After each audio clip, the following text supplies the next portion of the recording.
किसान साथियों, अगर आपके पशु का फैट कम है, दूध में फैट कम आ रहा है, तो यकीन मानिए कि आपके पशु की जो दूध की वैल्यू है निश्चित तौर से बहुत ही कम है।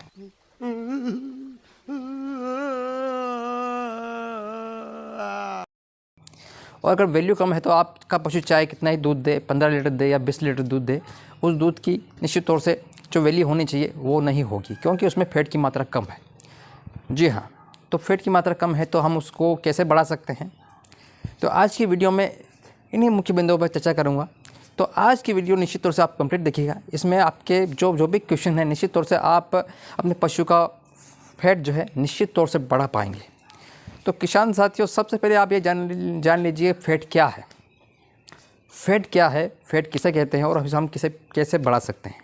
तो किसान साथियों, फैट उसे कहते हैं कि मान लो आपके गाय का या भैंस का दूध है, उसमें जो चिकनाई की मात्रा होती है उसे फैट कहा जाता है। आपके पशु के दूध में जितनी चिकनाई होगी, जितने उसमें वसा होगा, जितना उसमें मंड होगा या कार्बोहाइड्रेट होगा, वो निश्चित तौर से फैट कहलाएगा। तो इसे हमें बढ़ाना है। तो ये किस तरह से बढ़ेगा, तो किसान साथियों उसको बढ़ाने के लिए हमें आप ये देखिए कि जिन पदार्थों में सबसे ज़्यादा तेल की मात्रा हो वो हमें अपने पशुओं को देना है। उससे निश्चित तौर से अपने पशु का फैट 100% बढ़ेगा। तो हम विशेष तौर से बाज़ार से मिलने वाली खल खिलाते हैं, सरसों की खल खिलाते हैं या बिनोला की खल खिलाते हैं। उसमें आपने देखा होगा कि बहुत सी बार जो खल आती है उसमें उसको मशीनों में निकाल लिया जाता है और उसमें तेल बिल्कुल बहुत ही मामूली होता है, क्योंकि जो भी तेल है वो निचोड़ लिया जाता है मशीनों द्वारा और उसमें जो खल बचती है वही हमने पशु को देते हैं। तो उससे निश्चित तौर से हमें फैट बढ़ती है।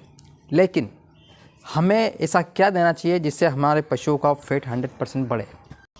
अरे देवा, ये गड़बड़ है बाबा। तो किसान साथियों, जो पहला फार्मूला है वो जान लीजिए कि हमें उन अनाजों को देना है जिसमें सबसे ज़्यादा तेल की मात्रा हो। तो अनाजों में आप देखिए सबसे ज़्यादा तेल की मात्रा होती है सोयाबीन में। सोयाबीन में तेल की मात्रा होती है 40 से 45% तक सोयाबीन में तेल की मात्रा होती है। तो आप सोयाबीन को दल कर दे सकते हैं, इससे निश्चित तौर से आपके पशु का फैट बढ़ेगा। दूसरा अनाज आप दे सकते हैं अलसी। अलसी निश्चित तौर से आपके पशु के फैट बढ़ाने में 100% दूध को इंक्रीज करने में मदद करेगा।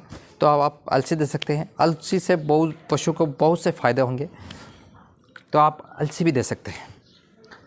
तो किसान साथियों, आप जो तेल वाली जो अनाज है वो अपने पशु को देना शुरू कीजिए। निश्चित तौर से आपके पशु का दूध का जो फैट है वो 100% बढ़ेगा। जो अगला कार्य है किसान भाइयों, वो करना है आपको कि आपके पशु की नस्ल देखनी है। अगर आपका पशु अच्छी नस्ल का है और वो उसमें फैट की मात्रा अगर ज़्यादा रहती है तो ये काफ़ी हद तक ये पशु की वंशानुगत या जो उसका जो वंशानुगत जो होते हैं पशु, उनके ऊपर भी काफ़ी निर्भर करता है। तो आप उन पशुओं को सेलेक्ट कर सकते हैं जिनमें फैट की मात्रा ज़्यादा हो। और किसान साथियों, सबसे और अंतिम कार्य आपको यह करना है कि आप अपने पशु को जो भी फीड दे रहे हैं, जो चारा या बाटा जो भी देते हैं, तो आप ये हमेशा ध्यान रखिए कि पशुओं को हमेशा हरा चारा देते हैं। निश्चित तौर से उससे दूध बढ़ता है, लेकिन उसको एक अनुपात में देना बहुत ही आवश्यक है। अनुपात में यानी कि आप उसमें 60% हरा चारा दे सकते हैं और 30 से 40% उसमें सूखा चारा ऐड कीजिए।